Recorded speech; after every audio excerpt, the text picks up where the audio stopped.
Los misterios del universo están en tu interior. Bienvenidos a Conocimiento de sí mismo, el camino a la sabiduría. Buenas tardes para todos. Iniciamos un programa más de conocimiento de sí mismo. El día de hoy, acompañados de un conferencista de la ciudad de Sogamoso, Joao Sánchez. Joao, buenas tardes. Buenas tardes, Ángela. Muchísimas gracias por tu invitación para esta conferencia, para estos temas de conocimiento de sí mismo. Ok, Joao, el día de hoy vamos a hablar sobre un tema que es bien interesante. Son dos procesos que se desarrollan por debajo de nuestra misma atención y de nuestra misma conciencia, y que el objetivo es que uno de ellos obviamente logre despertar. Cuéntanos en qué consiste eso de los estados y los eventos. Bien, el objetivo para esta conferencia es que nosotros aprendamos a combinar los estados y los eventos de una manera consciente en nuestro diario vivir. Para iniciar esta conferencia podríamos hablar de lo que es la vida, ¿cierto?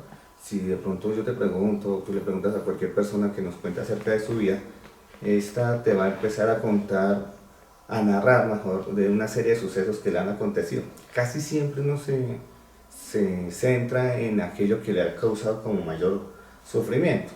De ahí pues entonces podemos empezar a concluir que nosotros somos muy apegados a ese sufrir. El primer evento, ¿cuál es? El nacimiento, ¿cierto? Entonces nosotros nacemos, vamos creciendo, y durante todas esas etapas se van presentando muchos eventos. Cuando te salió tu primer diente, ¿cierto? Y se te cayó, cuando te caíste por estar montando en bicicleta, y así sucesivamente tú vas creciendo. Y también no todos los días están sucediendo muchas cosas. Cuando tú tienes, por ejemplo, una cita con alguna persona, alguna cita médica, cuando tienes una evaluación, por ejemplo, en la universidad, en el colegio, donde sea. Entonces nuestra vida está llena de muchísimos eventos. O sea, nuestra vida es una sucesión de eventos prácticamente. De cosas externas que están sucediendo en nosotros o hacia nosotros. Okay. Pero nosotros no tenemos en cuenta, cuando estamos haciendo este relato, algo muy pero muy importante, que es nuestra parte psicológica. Es toda esa emoción en nuestro estado anímico que está asociado a cada uno de esos eventos. Por ejemplo, cuando tú tenías la cita con tu novio, la primera cita con el que iba a ser tu novio, tú tenías una serie de emociones y pensamientos, deseos, instintos que se estaban activando por ese evento, ¿cierto? Estabas emocionada, estabas ansiosa, tenías miedo, tenías nervios, ya querías verlo, por ejemplo, no sabías ni siquiera qué ropa colocarte. Ni qué decir. Sí, nada, o sea, eso era un mundo de emociones ahí internos, de emociones encontradas, sentimientos encontrados. Y nosotros solamente contamos lo externo, la cita, por ejemplo, te viste con el muchacho, pero uno no cuenta qué más estaba asociado a ese evento, estas emociones, ese estado anímico, que es muy importante también. De hecho, nuestra vida, si tú lo reflexionas un poco más, nos la pasamos más metidos en nuestra parte psicológica que en la parte exterior. Nos la pasamos siempre pensando en alguna cosa, estamos con algún tipo de emoción, y nosotros pues no le ponemos muchísimo cuidado a ello. Ok, mira que en esto me llama mucho la atención pensar que en una misma situación y en un mismo evento dos personas podrían tener dos estados psicológicos completamente diferentes, ¿no? O sea... Sí, claro, pues eso depende también de la concepción que cada persona tenga de ese estado, ¿cierto? De lo que cada uno esté pensando, lo que cada uno quiera, de acuerdo a su psicología de cada uno de esos eventos. En este momento, ¿cómo se dan cuáles son esas combinaciones que se dan? Mira, entonces, para ya entrar como la idea de la conferencia, que nosotros aprendamos a vivir de una manera consciente. Entonces, es muy práctico la conferencia de hoy. Bien, para hablar de estas combinaciones, debemos primero hablar de ciertos conceptos que nosotros, desde que éramos pequeños, y por cultura, por nuestros padres, por la educación que recibimos en las escuelas, pues nos han ido influenciando, ¿cierto? Uno de esos conceptos que nos ha causado mucho daño es el de que tú, cuando seas grande y tengas cierto estatus, tengas, por ejemplo, una casa grande, o el carro último modelo, el mejor celular, de pronto tengas tu familia, si quieres ese estado de matrimonio, de hijos, familia.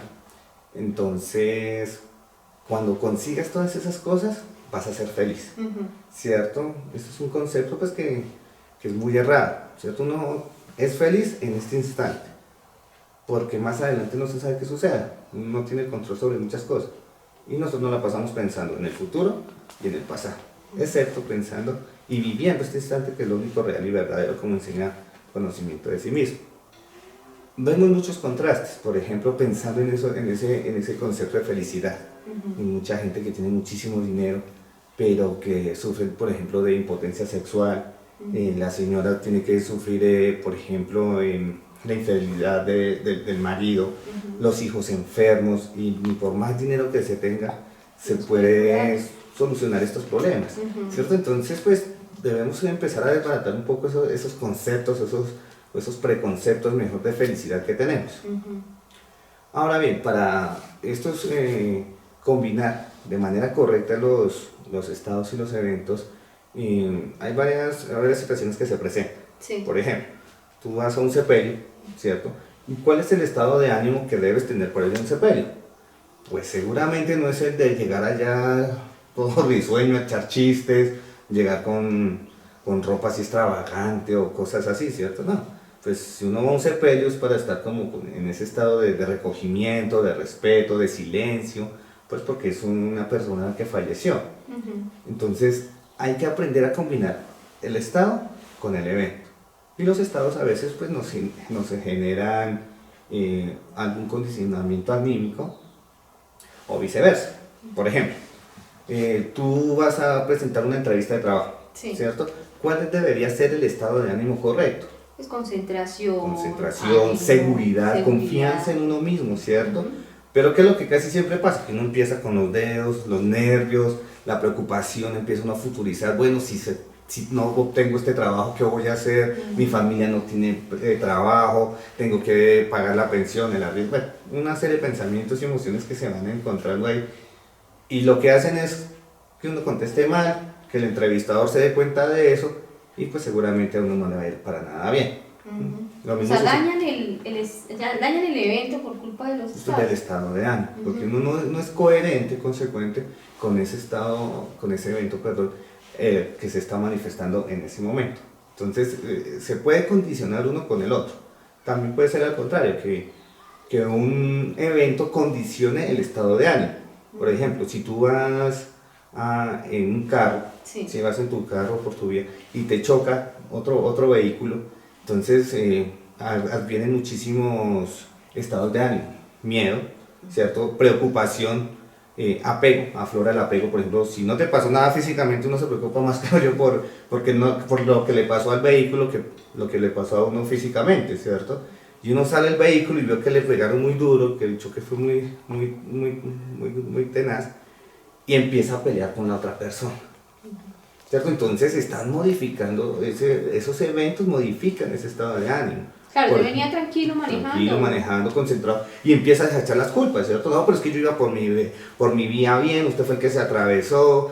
Y si uno no tiene, ya vamos a hablar algo de que se llama el control, si uno no tiene ese control, esa autoobservación, puede generar unos eventos pues obviamente mucho más catastróficos, más tristes para la persona.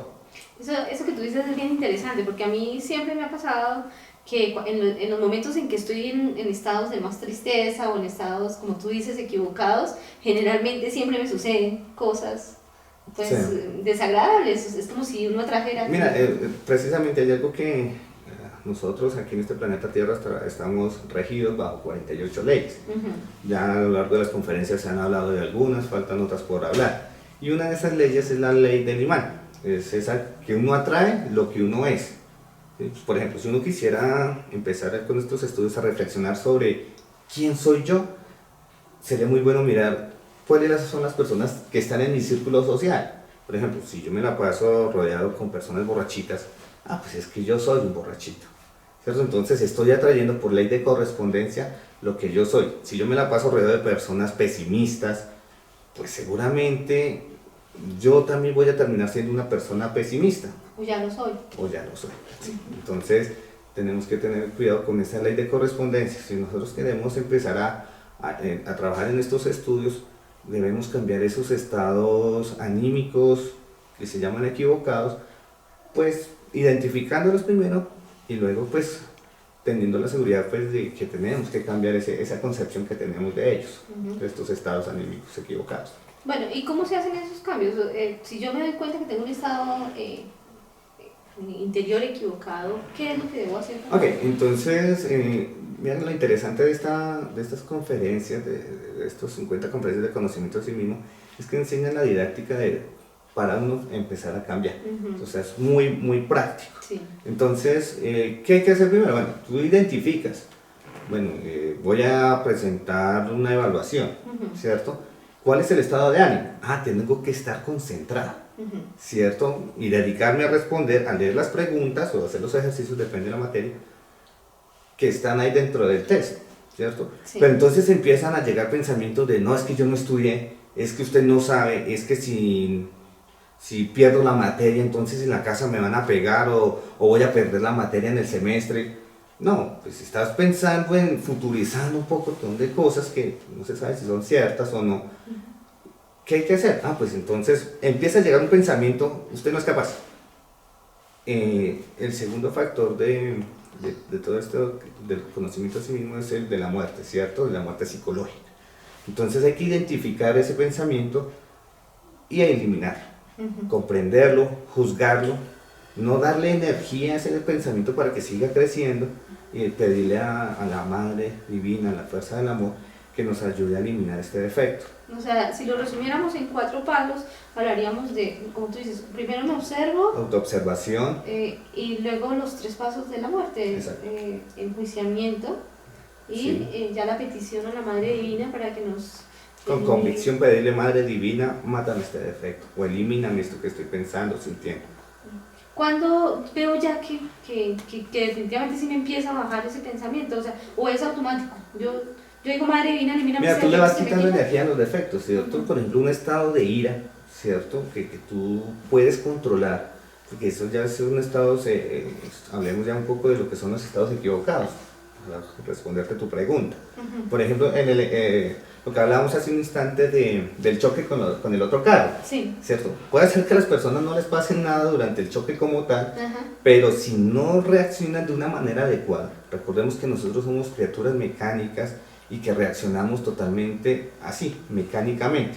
No pensamos, no reflexionamos, simplemente hubo el choque, no me pasó nada, gracias a Dios, pero voy y me mato con el personaje pues porque no supe reaccionar, porque para mí es más importante el carro que mi vida propia. Y nosotros tendremos que empezar a reaccionar. Entonces, si veo que no me pasó nada, gracias a Dios, y veo que la otra persona está con esa ira montada, pues yo me voy autoobservando, voy pidiéndole muerte psicológica, mientras ayuda a la Madre Divina, a ese defecto, y yo veo como la calma y el sosiego, la tranquilidad, esa calma va llegando a mi interior, y veo que esa ira se va calmando, se va eliminando. No le voy alimentando, porque si yo alimento con energía ese defecto, pues obviamente si este personaje está con la ira montada y yo también, pues seguramente los dos terminamos agarrados y en el peor de los casos terminamos uno en la cárcel, en el cementerio, en el hospital, sí. ¿cierto? Entonces, y eso lo vemos muchísimo. Tú vas a una cárcel, como decía una persona, hay equivocados sinceros allá por montones, ¿sí? Que una persona en un momento de celos, ¿sí? Porque vio de pronto a la esposa siendo infiel con otro hombre, y ese deseo, esa ira, de esos celos, ese odio, se apoderó tanto de la persona, pues que simplemente los mató y después él se suicidó o mató a las 2 personas y se fue para la cárcel, etc. ¿Cierto? Entonces las cárceles y los cementerios nos dan fe de toda esta situación que se presenta, porque nosotros no tuvimos el control, no pedimos muerte y no pudimos eliminar los defectos que se están manifestando en ese instante. Ok. Hablabas tú de estados equivocados, pero hay unos estados que dicen que son mucho más fuertes y que son muy equivocados, ¿no? Sí, hay estados que son equivocados. Hablemos en términos generales de cuando nosotros le damos gusto a un defecto, ¿sí? Cualquiera que sea, la ira, el irrespeto, la grosería, la desobediencia, la altanería, ¿cierto? Sí. Por ejemplo, yo voy a lavar la loza, ¿sí? O este fin de semana hay que hacer aseo en la casa y empiezo a renegar, pero porque yo tengo que hacer aseo si yo no ensucié, y empiezo como a desquitarse hasta con los hijos, Vaya usted lave primero y trapee usted y se agarra uno con la esposa. Bueno, eso es un problema.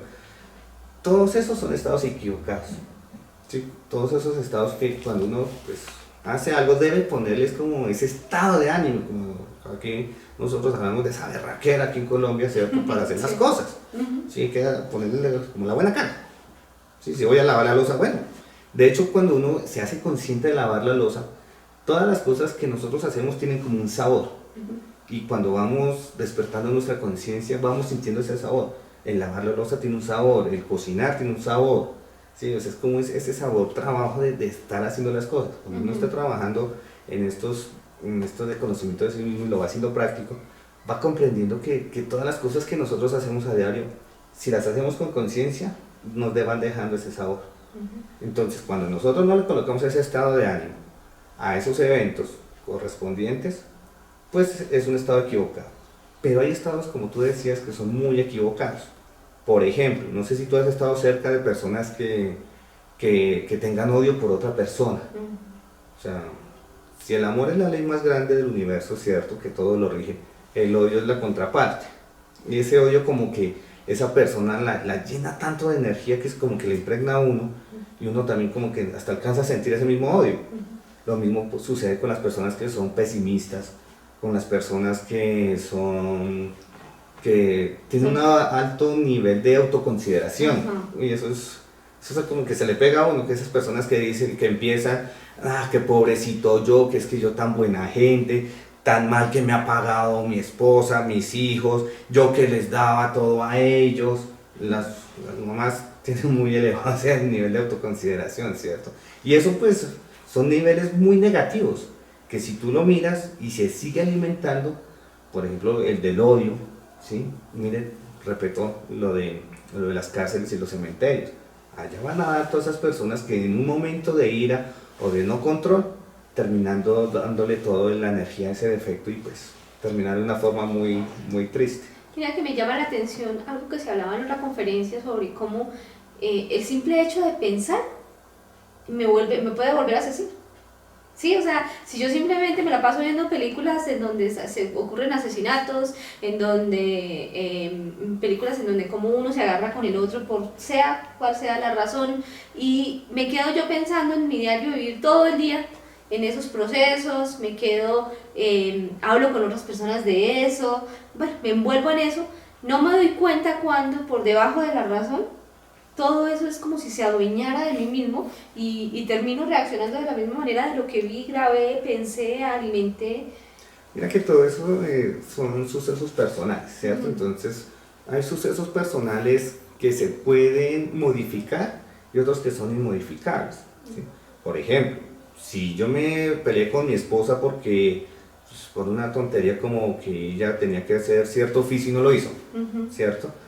Entonces, si yo soy consciente de lo que está sucediendo, ¿sí? Pues simplemente puedo hablar con ella y es un suceso que se puede arreglar. Simplemente, bueno, conciliamos y llegamos a algún acuerdo, ¿cierto? Bueno, te ayudo a hacer las cosas que tocaba hacer y entre los dos sacamos adelante eso. Son cosas que se pueden modificar cuando uno tiene la conciencia despierta o cuando está trabajando en la muerte psicológica. ¿Sí? Entonces, pero hay cosas que no se pueden modificar. Por ejemplo, lo que hablábamos hace un momento de la pérdida de un ser querido. Pues son cosas que se le salen a uno de las manos. Uno no, como decíamos al inicio, no tiene control sobre las cosas. Menos lo que no tiene que ver directamente con uno mismo. Entonces se murió mi esposa, por ejemplo, me fue infiel, ya no tengo esposa. Y si yo me identifico tanto con ese suceso, puedo llegar hasta suicidarme, ¿cierto? Entonces, ¿qué hay que hacer? Pues lo que se enseña aquí es, todo en esta vida pasa, ¿cierto? Y todo lo que sucede, sucede por alguna razón. Vinimos a este planeta a aprender, a sacar la sabiduría de todas esas cosas que nos suceden de instante en instante. Por eso decían, las épocas de crisis son épocas de oportunidades. Y es la mejor oportunidad para nosotros obtener la sabiduría que está ahí guardada. Si, por ejemplo, yo me identifico con un problema de dinero, ¿sí? No hay trabajo, siempre le echamos la culpa a todos los demás, a todo lo externo, a todos esos eventos. Pero si yo modifico mi estado interno, mi psicología, de mi pereza, de mi miedo a hablar con una persona para que me dé trabajo, o de emprender un negocio, ¿cierto? Si yo no modifico eso, pues seguramente hasta el día de mañana me suicido y mato a mi familia porque no tuve con qué pagar el arriendo, porque ya no tuve plata para comprar el pan y el chocolate del desayuno. Sí, entonces nosotros tenemos que aprender a ser muy prácticos, y conocimiento de sí mismo es eso, es practicidad en la vida y vivir de una manera consciente. Entonces cuando nosotros no podemos tener control sobre esas cosas que no podemos modificar, pues la vida sigue, la vida continúa, y eso es algo que no se puede discutir.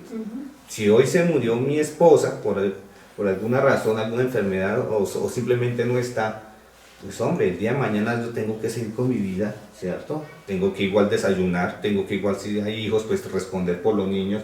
Si tengo que ir a trabajar, hombre, pues tengo que trabajar, porque la vida continúa. Y de hecho es un buen gimnasio, porque uno se concentra en lo que tiene que hacer y va olvidando, le va quitando energía al suceso que le está generando esa tristeza. Sí, sí. O sea que el ejercicio sería, bueno, por ejemplo, se me murió un ser querido. Sí. Yo tengo igual, como tú dices, tengo igual que lavar loza, igual Sí, claro. tengo que levantarme. ¿Cuál es el problema? Que dentro de la mayoría de nosotros los seres humanos queda grabado ese estado de dolor y me va robando energía. Mientras estoy lavando la loza, estoy pensando en que se murió y estoy llorando. Mientras estoy barriendo, estoy pensando en que la persona se murió y estoy sufriendo y gastando energía. Mientras estoy teniendo la cama, estoy... Mira que ahí volveríamos al inicio, ¿cierto? A lo importante del inicio de la conferencia de hoy. Y si yo estoy lavando la loza, pues hombre, estoy lavando la loza y no tengo que tener ningún otro tipo de pensamiento o emoción o algo que me aleje de ese instante que es lavar la loza, ¿sí? Si después tengo que irme a arreglar el cuarto, hombre, pues simplemente tengo que arreglar el cuarto, no debería, mejor, tener otro pensamiento en mi psicología, ni nada que me aleje del evento que estoy viviendo en ese instante, que es arreglar mi cuarto, por ejemplo. Y le vamos quitando energía a ese pensamiento negativo o triste de que me dejó mi esposa o que se murió mi esposa, y así sucesivamente durante todo el día. Tú te das cuenta que llega al final de la noche y no le dedicaste tiempo a ese pensamiento, y se va borrando, se le va quitando, y al cabo de una semana uno ya, sí, falleció, pues uno comprende, sí, es que pues, es normal, es natural que haya fallecido. Si se fue con otra persona, pues hay que comprender por qué se fue, y uno no se muere ahí, o sea, no queda ahí como estancado, como que si sin esa persona yo me muero también. Mira que en eso que tú acabas de decir juega un papel muy importante nuestra cultura, ¿no? O sea, todos los conceptos que nos han metido de, no, es que si se le muere a alguien tiene que sufrir, es que si vamos a enterrar a alguien, no, tenemos que llorar y mira lo que decíamos hace un momento, de nosotros somos muy apegados a nuestro sufrimiento. Sí. Por ejemplo, ¿qué hace uno cuando de pronto se ve muy comúnmente? Es cuando uno tiene un apego, podríamos hablar de amor, hacia la novia. Uno lo echó hoy, ¿y qué hace? Pues llama a la patota de amigos para ir a tomar. Y ahí ese sufrimiento, y es que esa canción me la recuerda, este bar me la recuerda, mis amigos me la recuerdan, y hacen que ese sentimiento de despecho sea grande. La música que escuchamos, por ejemplo, ¿sí? Y ese defecto, ¿qué va a hacer? Pues va a agrandarse, en vez de irse eliminando, va a ir agrandándose, acrecentándose muchísimo más, hasta que de pronto en serio uno le da hasta cirrosis de tanto tomar. Y la gente que lo ve dice, ay, tan lindo, es que él sí la quería. Sí. Es que sí. tenemos unos preconceptos muy errados. Si no lo haces, entonces, insensible, es una persona parca, ¿cómo se le ocurre? Ni siquiera una lágrima, ¿sí? Sí. Mira que ya para redondear la conferencia, ¿qué es lo más importante de todo esto? Lo más importante es nuestro estado interior, ¿sí? Que nada de lo que suceda exteriormente sea tan fuerte, o es lo suficientemente fuerte como para que nosotros malgastemos nuestra energía y nos vayamos hacia ese sufrimiento, hacia ese dolor. Lo más importante es nuestro sosiego, nuestra calma, nuestra armonía, ¿sí? Y no botarle tanta energía a cosas pues que seguramente, si nosotros le dejamos de botar energía a esas situaciones, pues en una semana ya simplemente han pasado a la historia. Porque como decíamos hace un instante, todo en esta vida pasa y la vida continúa. Ok, yo pienso que hemos como desarrollado muy bien esta conferencia. Espero o esperamos que todos ustedes, queridos estudiantes, puedan entender el hondo significado de cada uno de estos procesos y cómo es muy chévere ver que las cosas afuera, la mayoría sí se pueden modificar de acuerdo a esas decisiones que tomamos con respecto a nuestros estados psicológicos equivocados. No sé si quieres agregar algo más.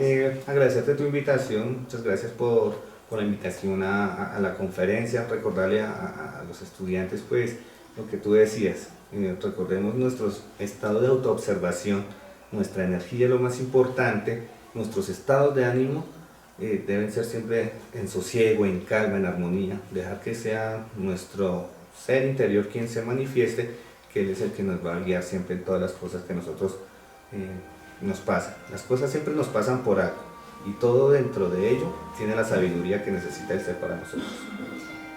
Bueno, Joao, entonces muchas gracias y nos veremos nuevamente en un próximo video con nuestra siguiente conferencia, la número 20. Muchísimas gracias y hasta pronto.